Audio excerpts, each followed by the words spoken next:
Do you like to boogie woogie? Well, we'll find out on this episode of my Madonna-Thon. Hi, I'm Steve, sometimes known as your friendly neighborhood man in magenta wig, and by request, as in people actually asked me when I was making another one of these, which is really unusual for my videos, this is part 5 of my Madonna-Thon.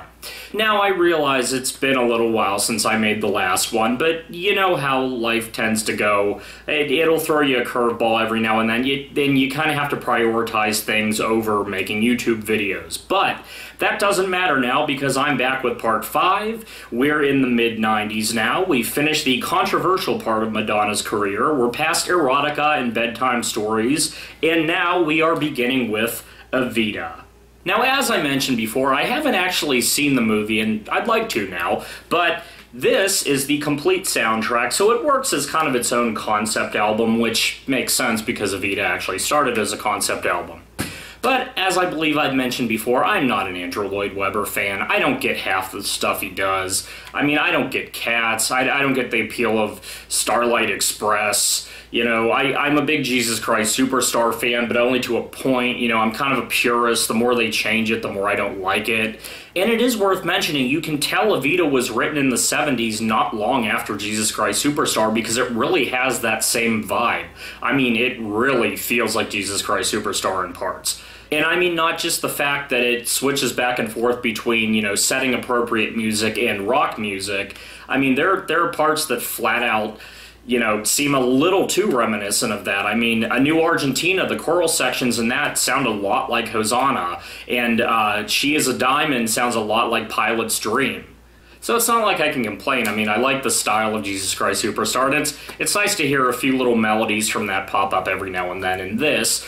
But, that said, I don't know, I think I went into this thinking, okay, you know, since this musical is held in such high regard, I'm going to find out why people liked Eva Peron so much.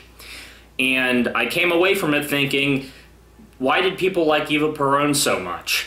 And yes, before anyone points it out, I realized that this musical was actually based on literature about her that was less than complimentary. At the time, you know, things that were available in English that were written about her were by, you know, political opponents and somewhat slanderous, so overall it casts her in a really bad light. You know, she comes off very conceited, she comes off very, you know, I want to be rich, I want to be famous, I want to be pretty, and I want everyone to love me, and just not a very likable person. But apparently, you know, as time has gone on, you know, more has been written about her that painted her in a more positive light. But yeah, I just, it's really hard to, you know, kind of sympathize with the character in this version because you don't really like her much, you know. I mean, Madonna herself seems to do fine. I mean, after hearing this, I'm actually kind of sad she didn't do other musicals. I mean, she really carries her solo songs really well. I mean, Buenos Aires, Don't Cry for Me, Argentina. And yes, that's the token mention of Don't Cry for Me, Argentina in this review. Hell, I didn't even know Antonio Banderas could sing. That was a big surprise to me. But let's see, some notable songs. Another Suitcase in Another Hall. Am I the only one that feels like that ripped off Green Tambourine? It's like the same melody at the beginning. But anyway, I mean, there's some good toe tappers like Oh What a Circus. You know, there's some songs that really get you moving, like In the Money Kept Rolling. There's the sultry I'd Be Surprisingly Good for You that really gets you caught up in the mood. And, you know, the more emotional stuff like Eva's Funeral, you really do feel for, you know. I mean, she might not be the easiest person to sympathize as a character in this, but you really do feel, you know, the emotion of the musical. So I have to commend Andrew Lloyd Webber for that. So on the whole, you know, as this was my first exposure to Evita, was it entertaining? Yes. You know, would I see the movie at some point? I'd really like to. I want to see if my, you know, if my opinion of it improves after I see the movie.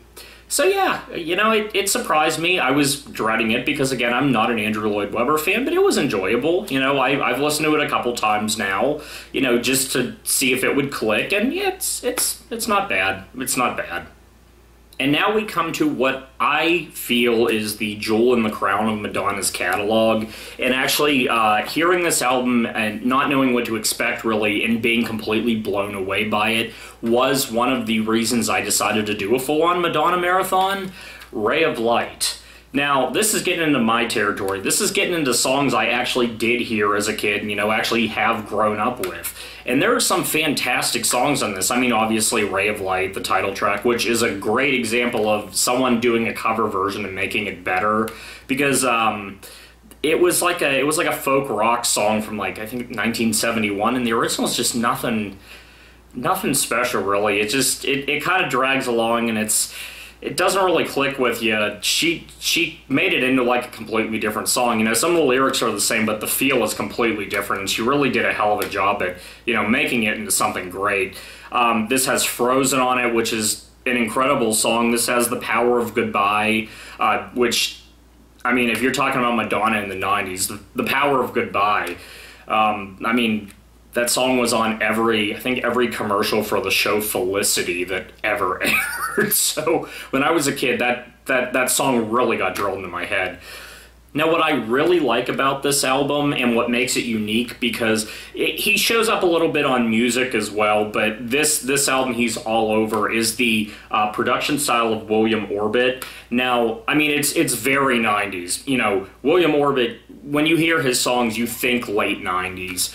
But I love that, ethereal, dreamy, trance-like style that he has. I mean, it's instantly recognizable when you hear, like, okay, what's that song called? Pure Shores by All Saints, the song from the movie The Beach. I think Leonardo DiCaprio was in it. When you hear his style, you immediately know it's him. And that same style pops up on here an awful lot, too. I just love that sound, and, I mean, that's a defining thing for this album. I wish he would have done more with him. And oddly enough, the first song, Drowned World, Substitute for Love, is pretty much Pure Shores. I mean, has anyone else noticed that? I mean, now Pure Shores came out later, I think maybe a year later, and both Substitute for Love and Pure Shores were written by William Orbit, but you can't help but realize Substitute for Love is like the same song. I mean, listen to like the chord changes and the melody. It's the same thing slowed down, so that was kind of funny to notice, because I mean, I love Pure Shores, so that was a big surprise for me. And speaking of recognizable melodies, I like how the song Swim, as it's fading out, turns into sort of an homage to the Beach Boys' Feel Flows, which you might recognize as the closing credits music to Almost Famous. Now, granted, this album isn't all in that dreamlike, trancey style. There are some, like, 90s indie rock influences, especially Candy Perfume Girl, Skin, the frantic drumming on that. I think there's frantic drumming that goes back and forth between the stereo channels. That really reminds me of, like, Broken Era, 9 Inch Nails. But yeah, on the most part, though, this does stay in that trippy vibe, and some parts of it just send chills down your spine, like the piano on Sky Fits Heaven. And I love Madonna's dark sense of humor comes in at the very end of the album. The album is so chill, and then the ending of Mer Girl is just fucked up. I just love that, because I didn't know it was coming, and, the song kind of drops away at the end, and the lyrics turn really, really dark, like right at the end of the album. I just love that. And finally, for this installment, we finally get into the 2000s with music. Again, songs I actually remember hearing as a kid. And even though it is a decent album, a lot of people do see this as a big step down from Ray of Light. I mean, granted, Ray of Light is a really unique item in her catalog, because she never did an album like that again. Some of music, I mean, William Orbit does pop up here and there on here, and some of music is reminiscent of that album. Some songs still have that same, like, spacey, dreamy vibe, like Nobody's Perfect, the incredible Paradise Not For Me. There's Amazing, which is, you can really tell, it's kind of a throwback to 90s Madonna, because it sounds just like Beautiful Stranger, the song she did for Austin Powers 2. But yeah, for the rest of the album, she really starts to get into different styles, more rock-oriented, sort of folk rock in Don't Tell Me and What It Feels Like for a Girl. Music, I mean, is a fantastic song. It's a great dance club track.